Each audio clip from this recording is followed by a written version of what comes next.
Hello everyone, Seth here. So I'm gonna show you how this turned into this. Yes, we're making kombucha. So this is my kombucha that I've been fermenting for a week now, and it grew pretty nicely.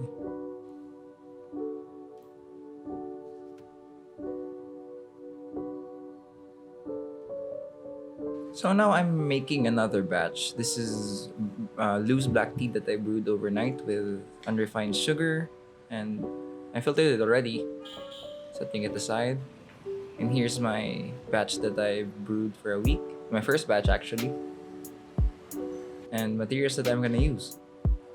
So what we're gonna do is we're gonna extract the SCOBY, which is the symbiotic organisms of yeast and bacteria, which is the thing that drives the whole thing apart. Here you see me separating my SCOBYs. Oh, each week the mother SCOBY produces another SCOBY, which is a replicate of itself. So it's a continuous process. That's actually the baby what I'm holding right now. This is the one I bought from Shopee. This is the mother, which initially it started with that and it produced something like this. The pellicle. Or it can also call it the pancake, jellyfish, but technically a SCOBY.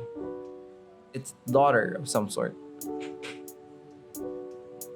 Here you can compare the sizes. It's pretty large, and I kind of like how it turned out.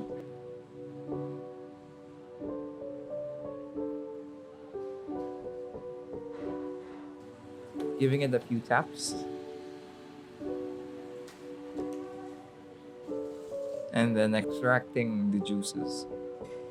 Basically, you need a few cups of juices when starting a new batch because it would be the protective layer of the SCOBY when putting it on another batch of tea. So it's mandatory.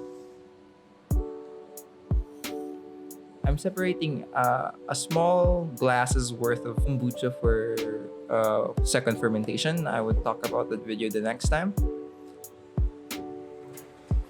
Basically, this is already ready to drink, but you have to, as I said, separate some of it for the protective layer of a new batch for the SCOBY.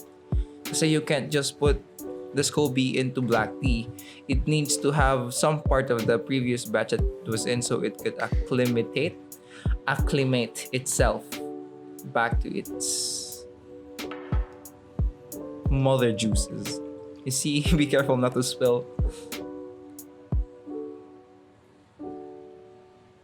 There you go. That would be my second fermentation. I would set it aside, put some fruits over it, or do some stuff. I'll make a video about it. Here am I separating my fermented black tea. There is no yeast in here, just black tea and sugar. And be careful not to spill. Yep.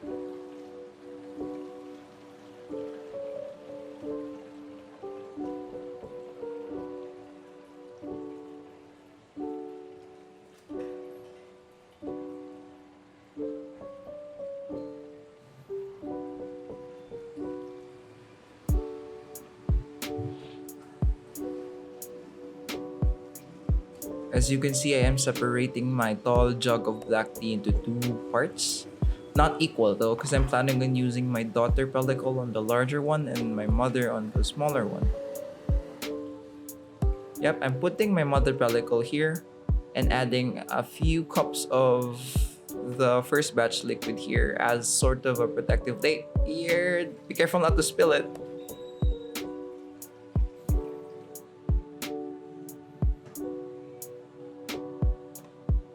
And my daughter pellicle here, which is larger in size.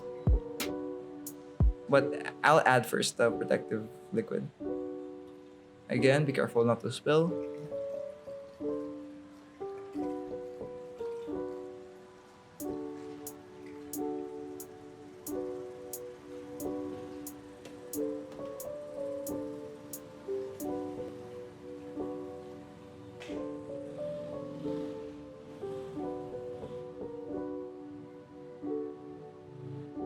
Don't be afraid if it doesn't float at first. It will gradually do. Put your kacha cloth, which is basically flour cloth, above, some rubber bands, tie it quite nice, and we're done.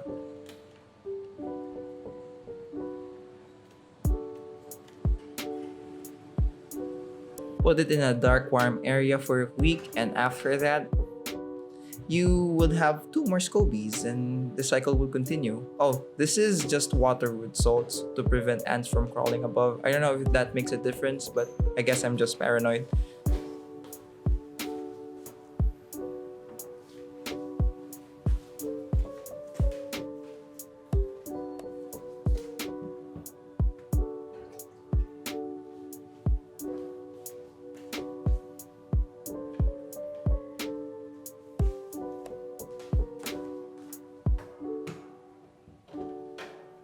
Don't forget to label your jars so that you can track the progress if one day you'd forget. Always label your jars when making fermentation projects. We're done. Thank you for watching. Stay tuned for the second fermentation where we make infused drinks.